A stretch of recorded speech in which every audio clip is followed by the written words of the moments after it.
किताब मुकद्दस में से अमाल के 19वें बाब की तिलावत। और जब अपुल्लोस करंथस में था तो ऐसा हुआ कि पौलुस ऊपर के इलाके से गुजरकर इफिसस में आया और कई शागिर्दों को देखकर उनसे कहा, क्या तुमने ईमान लाते वक्त रूह कुद्स पाया? उन्होंने उससे कहा कि हमने तो सुना भी नहीं कि रूह कुद्स नाज़िल हुआ है। उसने कहा, बस तुमने किसका बपतिस्मा लिया? उन्होंने कहा कि यूहन्ना का बपतिस्मा।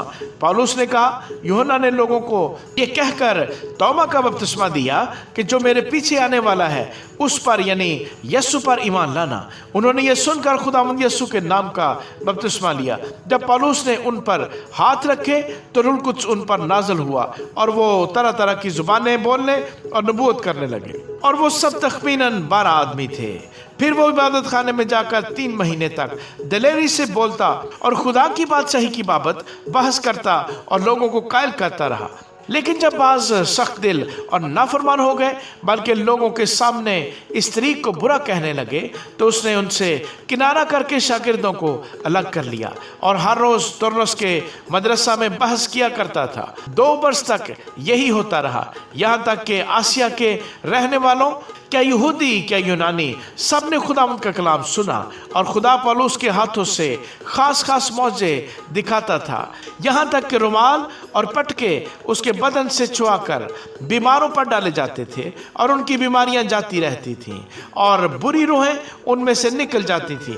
मगर बाज़ यहूदियों ने जो झाड़ फूंक करते फिरते थे ये इख्तियार किया कि जिनमें बुरी रूहें हों उन पर खुदावंद यीशु का नाम ये कहकर फूंकें कि जिस यीशु की पौलुस मुनादी करता है, मैं तुमको उसी की कसम देता हूँ। और सिकवा यहूदी सरदार काहन के 7 बेटे ऐसा किया करते थे।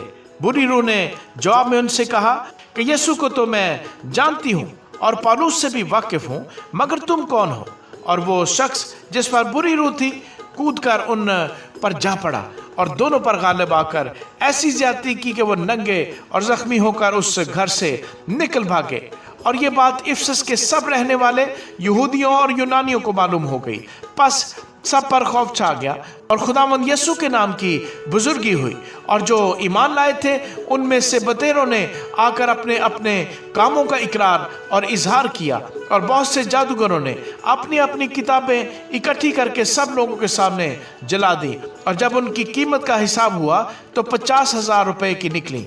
इसी तरह खुदावंद का कलाम जोर पकड़कर फैलता और गालिब होता गया। जब ये हो चुका तो पौलुस ने जी में ठाना कि मकदूनिया और अखिया से होकर यरूशलेम को जाऊंगा और कहा कि वहां जाने के बाद मुझे रोमा भी देखना जरूर है। पास अपने खिदमत गुजारों में से 2 शख्स यानी तिमोथियस और इरास्तुस को मकदूनिया में भेजकर आप कुछ अरसा आसिया में रहा। उस वक्त इस तरीक की बाबत बड़ा फसाद उठा क्योंकि दिमेत्रियुस नाम एक सुनार था जो अर्थमिस के रुपहले मंदिर बनवाकर उस पेशे वालों को बहुत काम दिलवा देता था।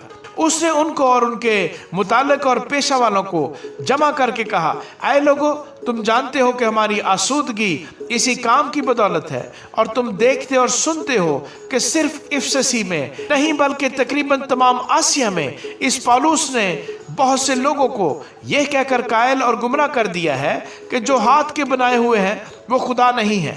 बस सिर्फ यही खतरा नहीं कि हमारा पेशा बेकदर हो जाएगा बल्कि बड़ी देवी अर्थमस का मंदिर भी नाचीज हो जाएगा और जिससे तमाम आसिया और सारी दुनिया पूजती है खुद उसकी भी अजमत जाती रहेगी।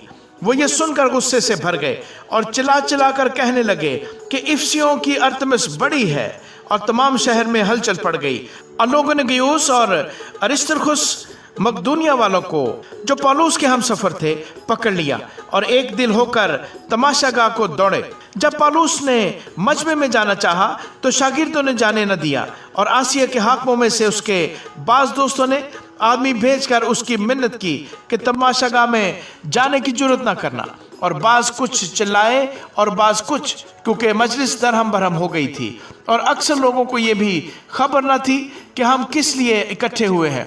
फिर उन्होंने इस्कंदर को, जिसे यहूदी पेश करते थे, भीड़ में से निकालकर आगे कर दिया और इस्कंदर ने हाथ से इशारा करके मजमा के सामने उज़्र बयान करना चाहा।